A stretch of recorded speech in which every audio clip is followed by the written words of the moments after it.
Autre image de la matinée, les héros des incendies de cet été ont été reçus à l'Élysée.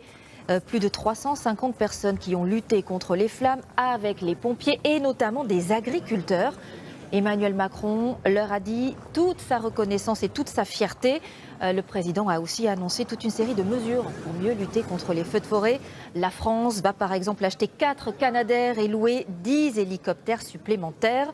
Les indemnisations des pompiers volontaires seront aussi revalorisées et ça c'est très important. Dans nos casernes, ils sont plus qu'essentiels. À Tulle, en Corrèze, Nathalie Chiesa et Charlotte Sébir. Un pompier professionnel pour 10 pompiers volontaires. C'est bien simple ici en Corrèze. Sans eux, les 36 centres de secours ne pourraient pas être opérationnels. On ne pourrait pas avoir que des pompiers professionnels, ça coûterait beaucoup très cher à la société. Et ces sapeurs-pompiers volontaires-là, bien sûr, contribuent à toute cette distribution des secours au quotidien. Et bien sûr, sans eux, on ne pourrait pas éteindre les feux comme ceux de la Gironde qu'on a pu voir cet été. Depuis 15 ans, Franck fait partie des pompiers volontaires. Et apprendre ce matin que sa société va être davantage indemnisée pour le libérer est une satisfaction. C'est quelque chose qui manquait parce qu'aujourd'hui, un employeur privé ou public, il n'avait pas forcément beaucoup d'avantages à embaucher un sapeur-pompier, alors que c'est un acteur majeur aussi du secours. Donc c'est important que ces gens-là soient connus, reconnus et également valorisés.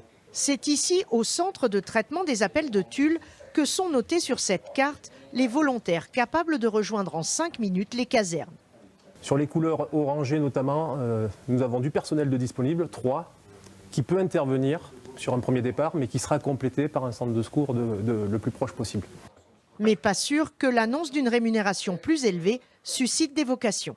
De l'engagement, il va au-delà de ça. C'est plutôt faciliter toute la disponibilité, l'accès à la formation, peut-être la différenciation des missions que peuvent réaliser un sapeur-pompier volontaire qui sont intéressantes. Par ailleurs, en milieu rural, comme ici au centre de secours des Gletons, les pompiers volontaires sont très souvent des agriculteurs et pour eux, il n'est pas prévu d'indemnisation. C'est assez intéressant aussi pour remotiver d'autres pompiers volontaires dans l'agriculture. Qu'on puisse partir et se dire on a la possibilité de rattraper le travail derrière avec quelqu'un qui vient nous aider. Les pompiers volontaires touchent entre 8 et 10 euros de l'heure. La majorité d'entre eux réclament aujourd'hui des formations, notamment aux feux de forêt.